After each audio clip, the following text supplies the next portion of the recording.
And we are the Y'all Show, and it is time here on the program that covers everything Southern with your host, John Rawl, to take it to Music City, USA for our Nashville Music Line report. And we've got Precious Harris, who has been away for a few weeks, and we're getting her to put her work clothes back on to talk all the things, what's going on in country music with us.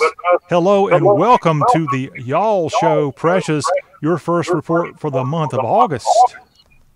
Yes, and it's been a little crazy couple of days. I've got something exciting to share, so I'm sort of like looking at my phone to tell you about it. Oh, well, do tell. Okay.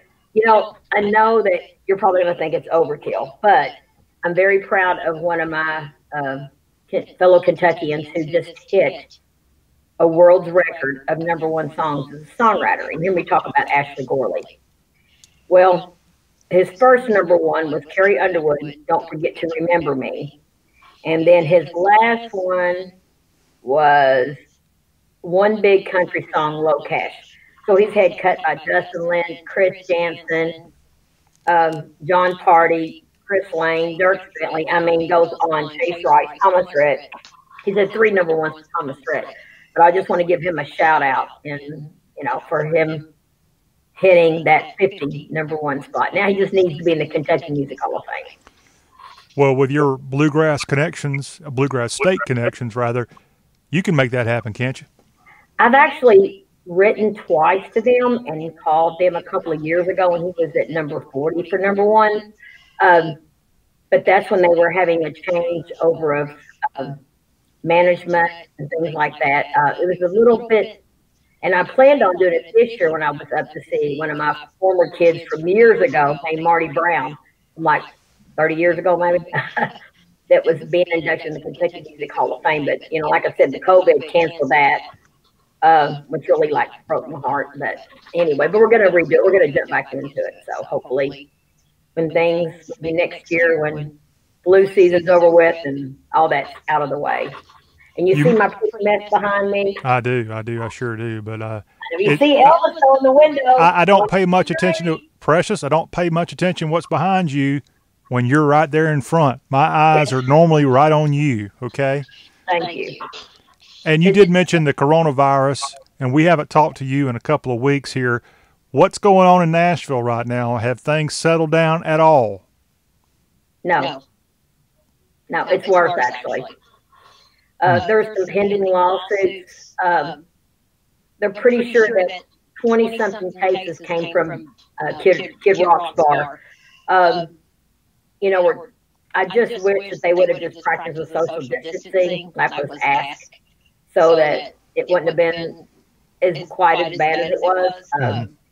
But right now, our cases, last week, Tennessee, the whole state, had the highest cases ever, 3,500 in 24 hours. But because of the mandate of wearing masks downtown, they see just a slight curve. I'm talking like, if you get 5 less a day than you had the day before, it's a good thing, you know. So if you go down 5 by 5 by 5, but we're a long way.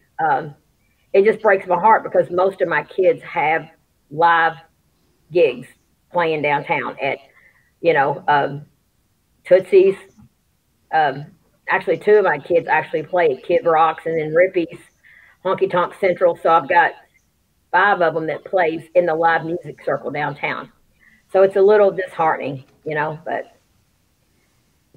I mean, and what are you hearing coronavirus from the country music artists right now? Have any tried to make any effort to tour again? No, not at all. As a matter of fact, I was reading Billboard last week, and it said the revenue from touring country artists for the past 90 days is 0.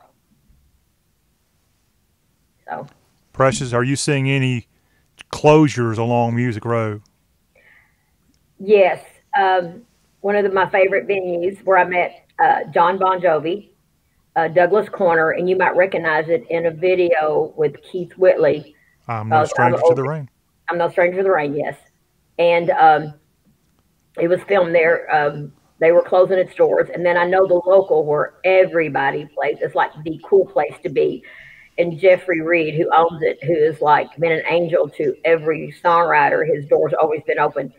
he was going to have to close his doors, and apparently somebody decided to start a GoFundMe and got him enough money to do operating costs to continue open until we can hopefully get through this. And it reminds me, I need to go on there and make a donation, because he's definitely been good as gold to me. And if anybody that everybody's been good to, if they just donate $20, he's got enough to carry on for 3, 4, and 5 months. Let's talk a little positive news, Precious, if you don't mind. There is a little bit, believe it or not, some positive news coming from Music Row in Nashville. And this was a Carrie Underwood Christmas album. So we've got at least Christmas to look forward to, and some new Carrie Underwood music. What do we know about that?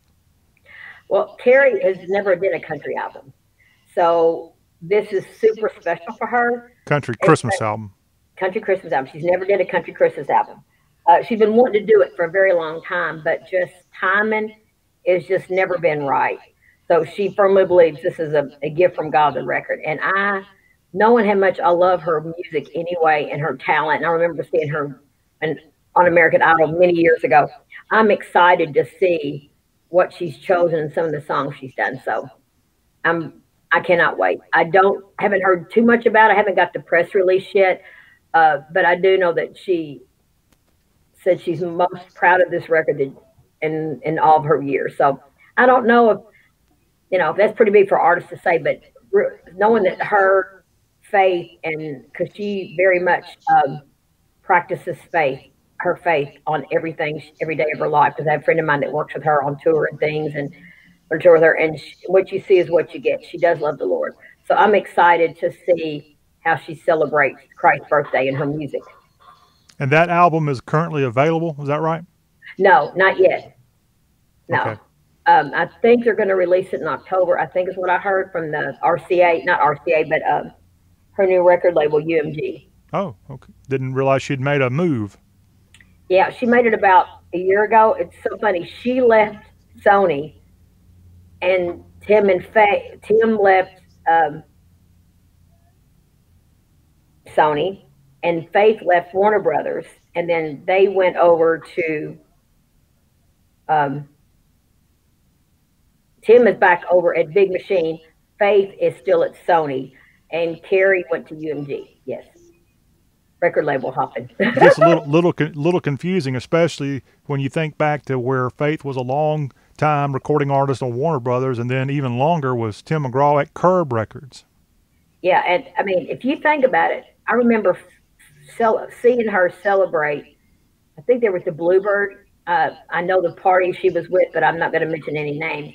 But I remember they were so excited because she had signed her deal with Warner Brothers. So she's been there since 1993. 1990, yeah, long time. I think Wild One technically came out in '94, but signing those deals and more. Pardon me? You know the story behind Wild One? No, tell. The floor is yours. You know who did it originally, right?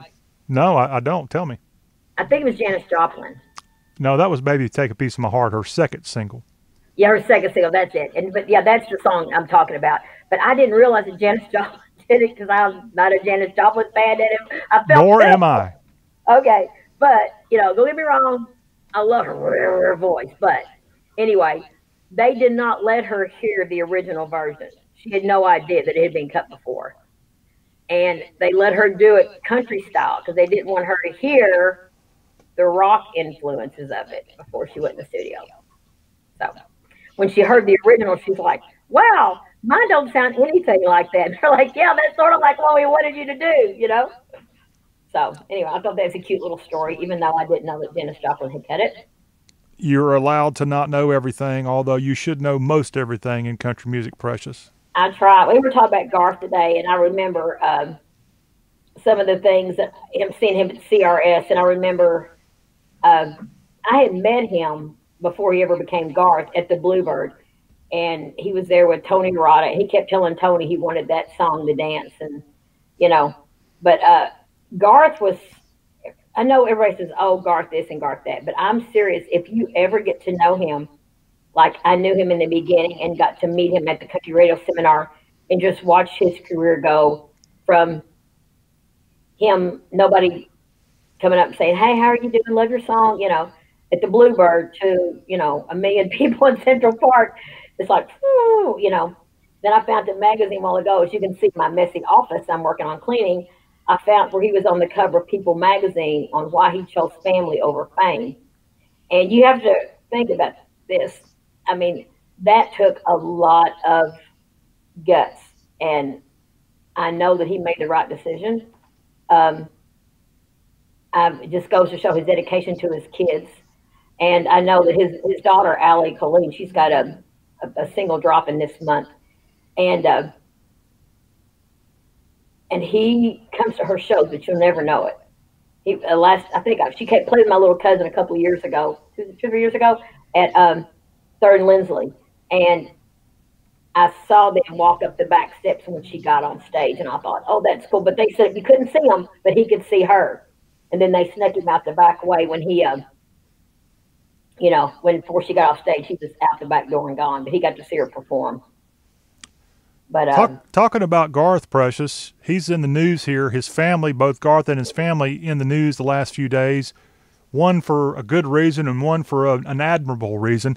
And the admirable thing, Precious, how about Garth the other day saying that he should be withdrawn as CMA Entertainer of the Year nominee?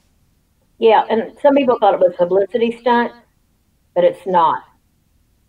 It's very much Garth. I think he had his time in the spotlight. He is very, very thankful for his time, and he wants to, because all the artists that's in the group that you with him at Entertainer of the Year, a lot of them became entertainers too because they saw him entertain years ago. So I think it's very admirable of him. I know that Blake said some things, they got their dive bar duet, but anyway, I think it's very much admirable of him, and I don't think it's a publicity stunt. I just believe that that's just the way Garth is. And he always is so humble. And the last time that he won a major award, he looked a little embarrassed. And what I mean by that is like he couldn't believe he won again. He didn't come back to the music scene to win awards. He came back to music because he missed his fans. He missed creating music. He missed connecting and things like that. So, I know even though that I saw him still on the Entertainer today, I actually voted because I'm a CMA voting member, and his name was still on there. And I did not vote for him out of respect of knowing how he feels. Precious, I think, and you can take this one to the bank if you'd like, this has been such an unusual year, and honestly, it's really not fair to have any awards because, frankly, people are not even performing right now.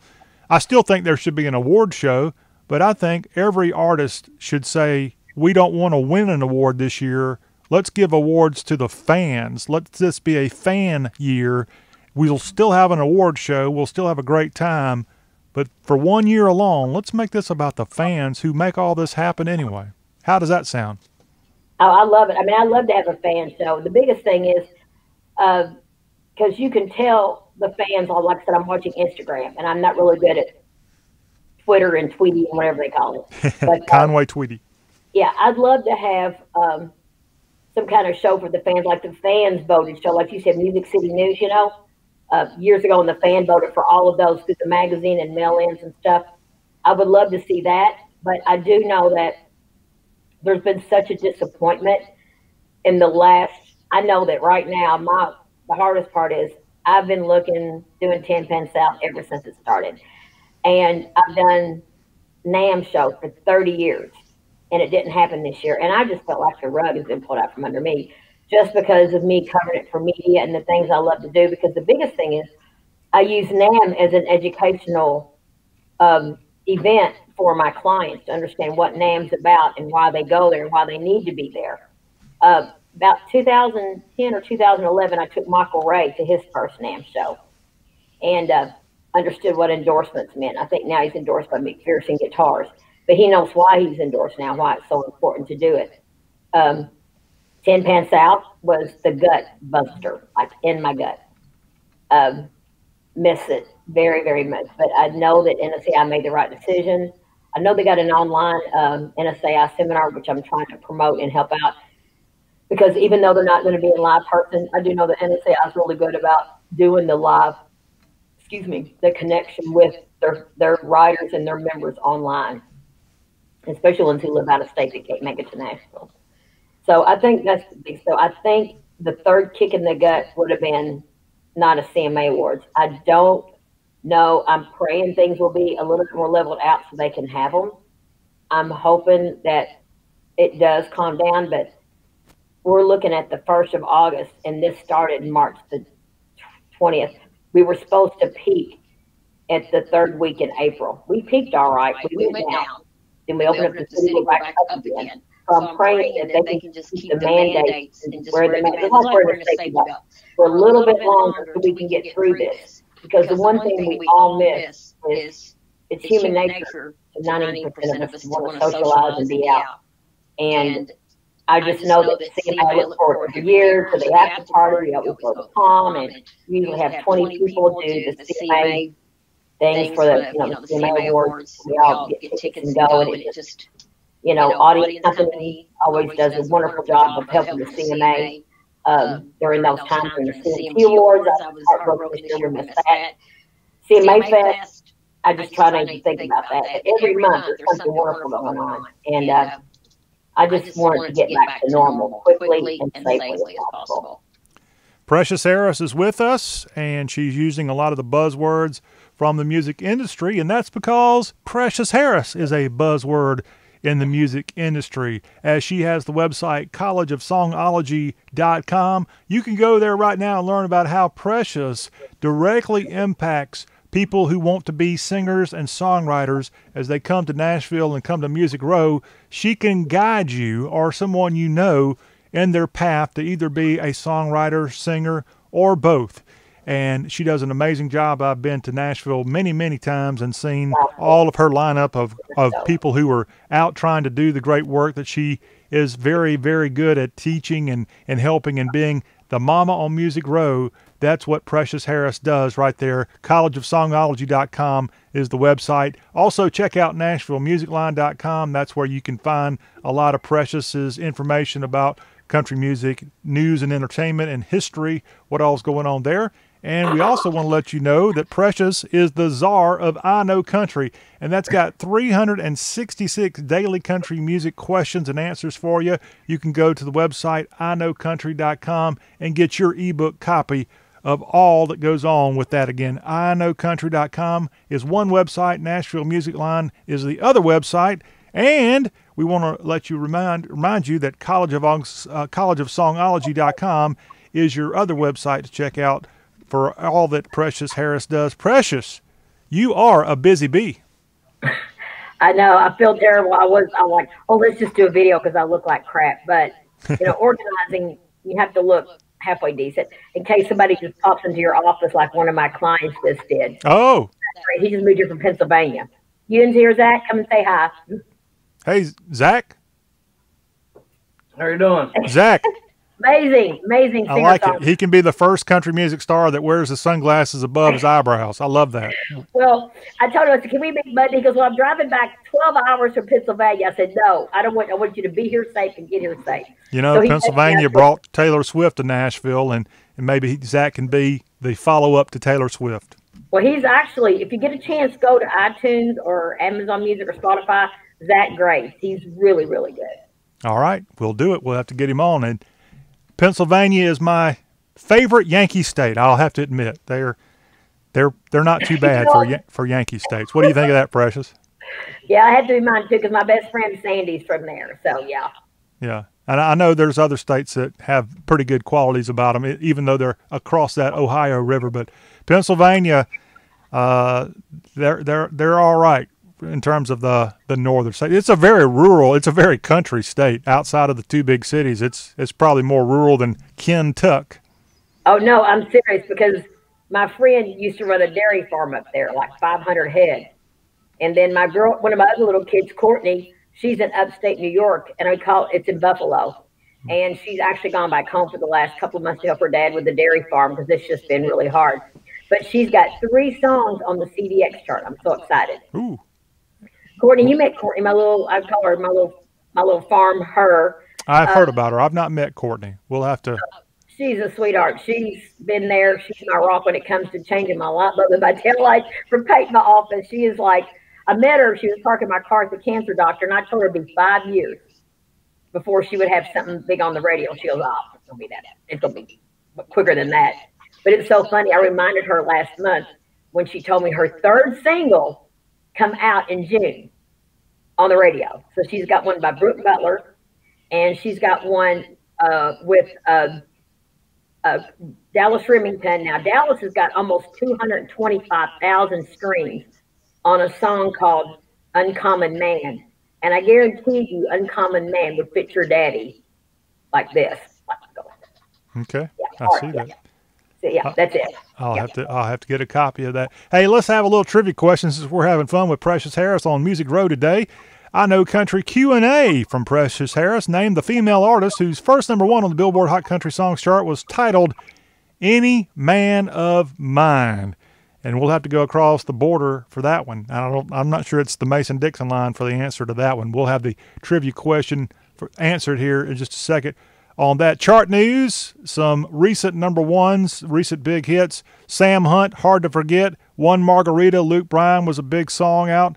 And Miranda Lambert's getting a lot of traction with her song Bluebird, currently on top of the chart. New music is available now from Jimmy Allen, as the Betty James was scheduled for a July 10th release, and this includes input from his friends Tim McGraw, with the aforementioned Tim McGraw, as well as Brad Paisley. How about Country Charlie Pride has an impact with Jimmy Allen here? The EP's title is inspired by Jimmy's late father, James Allen, and his grandmother, who passed away in 2019, and Jimmy Allen co-produced the project alongside Ash Bowers. So Jimmy Allen in the news, who had a #1 song about, 2 years ago, Precious? Yeah, right about 2. Now, Ash Bowers used to be an artist years ago, and he's actually a successful publisher. And he's the publisher and who helped Matt Stell get his #1. And I got to see him again at his #1 party not too long ago called I Prayed for You. I think I Prayed for You. I got so many songs in my head. You see the mess behind me? That's 800 voters I'm going through right now. So I've been reliving some of my moments, and I actually have a little lanyard, like a little all-access lanyard from one of the people that's in the trivia question. And I can't show it to you because I've got it somewhere in the dungeon room, but I'll tell you who it is in a minute when we do the trivia question. Well, let's go ahead and answer it now because I want to find out what you got there. The trivia question, Precious, name the female artist whose first #1. I can't believe this was her first. Well, it was her first because it was the first from that album that was such a big thing for her after her debut album on Mercury Records. This female artist's first #1 on the Billboard Hot Country Song chart was titled Any Man of Mine. And Precious, I want to know the answer to that trivia question. Who was that? It was Shania Twain, and I have all access laminate. I wonder what would be worth. It's Toby Keith's Triple his play? very first. I want to be a cowboy. It's Toby Keith, John Brandon, and Shania Twain on Mercury's triple play tour. Where is it? It's in that right over there. Okay. Crap. Wait till you see the floor. You're going to go, oh my God. But, I don't know if I have it, but Precious, I was at the 1993 Country Radio Seminar when that triple play tour kind of got going. And somewhere, hopefully, in my stash of Germ material, they gave out triple play baseball caps there from Mercury Records, and I got my hands on one of those. Did you get a baseball cap? Does that sound familiar? Yes, and I think I sold it for like sold? How dare you? I know. I got a guitar at the house. I'm thinking about putting it up on eBay. It's got 17 signatures from Taylor Swift, Rascal Flatts, Keith Urban, Garth Brooks, a lot. Well, you've been around. I've been around too, but not as much as you have. In fact, somebody asked me, and you were just kind of rattling off all these parties. In normal times, when we don't have this darn virus, Precious, how many nights a week are you going to some kind of Music Row function? At least 3 to 4. Okay. I had somebody ask me, what kind of lifestyle does Precious lead? I mean, does she have a husband? Does she have any kind of home life? And I'm thinking, she does. I know you actually do, but I don't know how the heck you pull it off sometime with all the Music Row stuff you're involved Well, with. he's my manager. Okay. So usually have him, I really, one time I put, just as a joke, because he was always my plus one, and he's so spoiled now, he won't even sit out front. He's got to go backstage. He's terrible. Anyway, but I used to have match made, and my side said Precious, and his side said plus one. Oh, Precious, you angel, you. Speaking of angels, here's a guy who was in the news, unfortunately, for something that happened right about a block away from where you are, and it happened to his cousin. And we're talking about Tucker Beathard? Yes. Is that how you pronounce his last name? Beathard, yeah. Beathard. His brother. His brother. His brother was killed, murdered at a club about... guy. Huh? Well, actually less than 100 yards from where I'm at right now, where I'm sitting on Music Row. I haven't seen much about the trial. I know that his older brother plays for pro football. And of course his daddy's the Hall of Fame songwriter, Casey Beathard. And, but it was his little brothers, 3 of them. And one of them is a college student, the one that got killed. But it was, from what I understand, the person that's being indicted said it was an accident. But I don't know how you can put a knife, one stab through somebody's heart and one stab through somebody else's heart, and then 2 stabs in the side and the eyeball of the third person, and it be an accident. I think the guy was a ruffian and maybe had come out of jail recently when he had this unfortunate incident there on Music Row, and he was arrested in Dixon, Tennessee, not too long after he committed this awful crime. But Tucker Beathard in the news because he's got a new project on Warner Brothers Music Nashville, an album. It's a double album, a debut called King, and that comes out on August 21st. What more can you tell us about Tucker?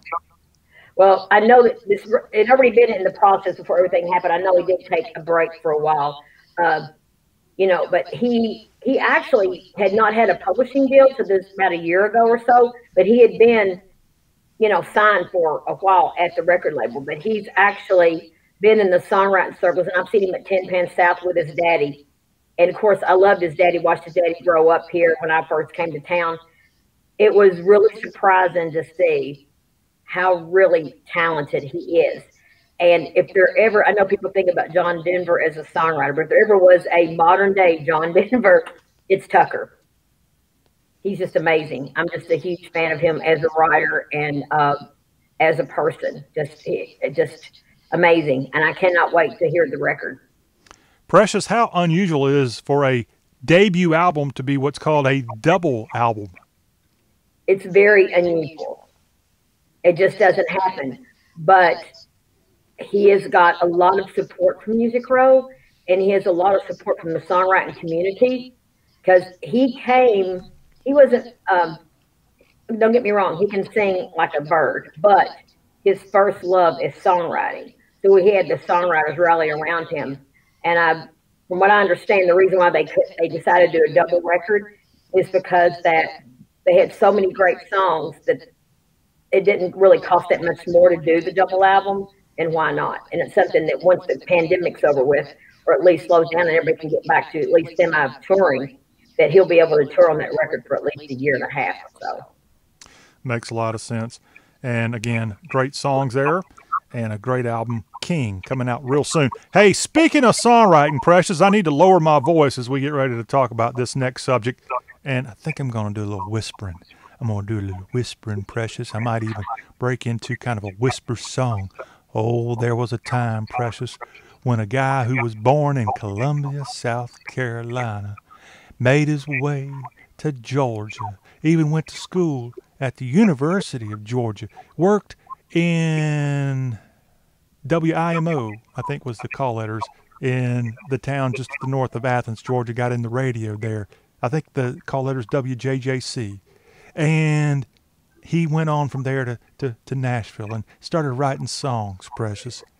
And I'm going to stop whispering because I'm talking about Whispering Bill Anderson. What an accomplishment, as Bill Anderson has just become the first songwriter in history, as far as we know, to have 7 decades of hit songs that he penned. How is that possible, Precious? Well, you realize he got started really early. I think his first cut was in his teens. Sort of like my friend, she actually wrote Girl of My Best Friend for Elvis, but she also wrote Judy's Turn to Cry. Her first hit, she was 15 years old, and she was writing in the Brill Building, and she wrote a song called Dim, Dim, Dim the Lights, and Bill Haley in the Comets cut it. But Bill has had 73 albums. The only other one I can remember that might be close to him, but he's no longer alive, is a guy named Eddie Arnold. The Tennessee Plowboy. Tennessee Plowboy. I was at his birthday party, and it was a huge, huge celebration. And I remember somebody, either the governor or the mayor, somebody very high in the political staff, was there to speak on the behalf, and it was like a who's who party. And I think he had, I want to say 83 albums, but back then, they would turn out 3 or 4 albums a year just to do it, and sometimes were long playing EPs with 3 or 4 songs on them. I don't know if Eddie had any 78, but I'm sure it was not too far from having a 78. But Bill's had 73 records, and of course he co-wrote the iconic song "Whiskey Lullaby" that Alison Krauss and Brad Paisley did, and that's actually probably one of my favorite songs ever. Well, Bill Anderson, I think, based on the math, if he's healthy, and I think he is, he's still got a few decades left in him to write songs. Bill Anderson, currently 82 years young, and congratulations. And his latest hit, or why is he now into his, he's going to release his 73rd album, The Hits Reimagined, and that's the reason he's now had songwriting credits in 7 decades. Go to BillAnderson.com to learn how you can get that 73rd album, The Hits Reimagined, and the album includes 10 of the Country Music Hall of Famer's most iconic songs he's written and recorded himself.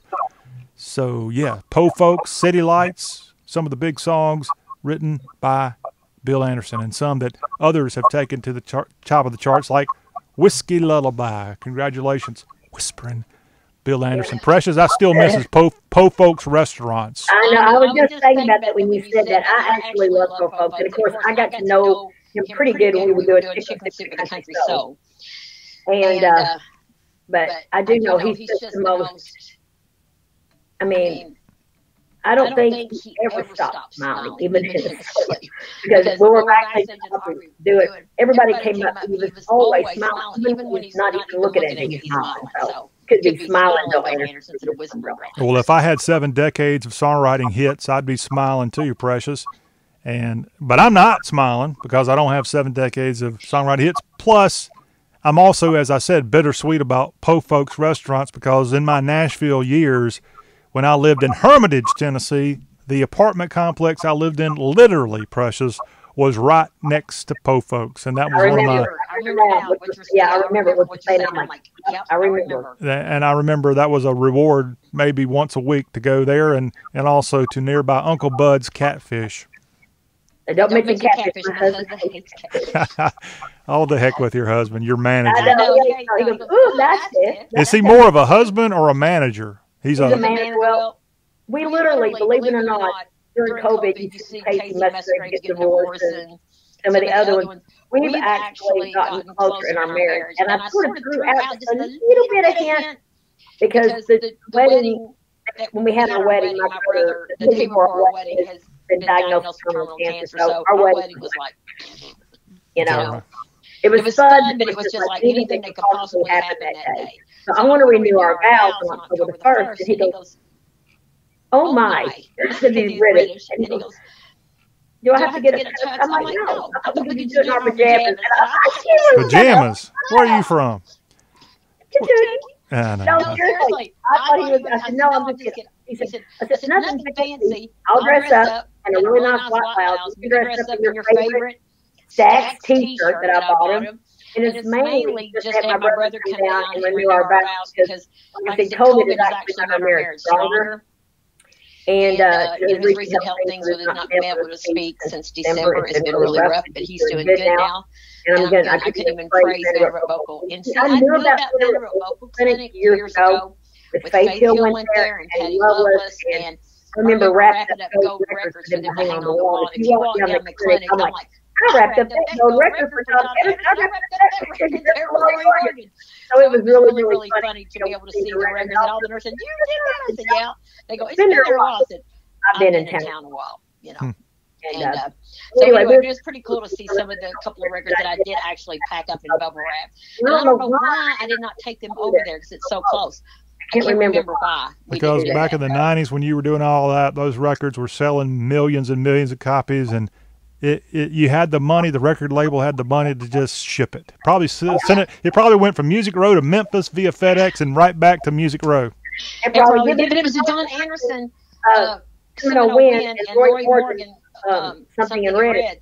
So I know I packed them up because that's what I was entering. I remember making a stack of 50 albums and went to California. I remember packing up Billy Blocks, and when he got to Nashville and started his show, he came over and wanted to personally thank me for wrapping it up. And I remember one day, the guy was interning for Jim Delacroce.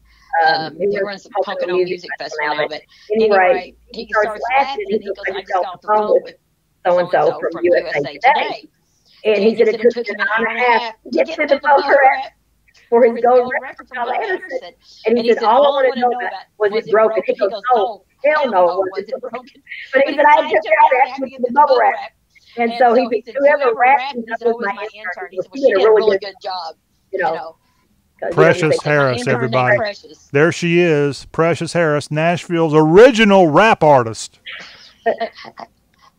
Ha ha. I wish we would return to your rap versus the other junk that we hear nowadays. I'm telling you, just wait. I got some good pop stuff coming up. And I'm telling you, just wait. Well, I'm waiting. I'm waiting. Well, Precious, with your incredible praise and very much deserve of your husband/manager and your funny story there about rapping in the 90s, that's a good place to end it. And we'll just have to get you on here in a couple of days and have you tell us what else is going on Music Row in Nashville. It's our Nashville Music Insider, Precious Harris. You can find her column at Yall.com, the Nashville Music Line Report. And don't forget College of Songology, as well as her website that she has to help out all the up-and-coming singer-songwriters who come to Nashville, and that's collegeofsongology.com and NashvilleMusicLine.com and Yall.com. Remember all of those. I know Tonkator.com too. Don't want to leave that one out. Precious, thank you. We look forward to seeing you again soon. See y'all soon. All right. We will see you soon, my dear. And that will wrap up y'all. Hang on. We'll be back with more.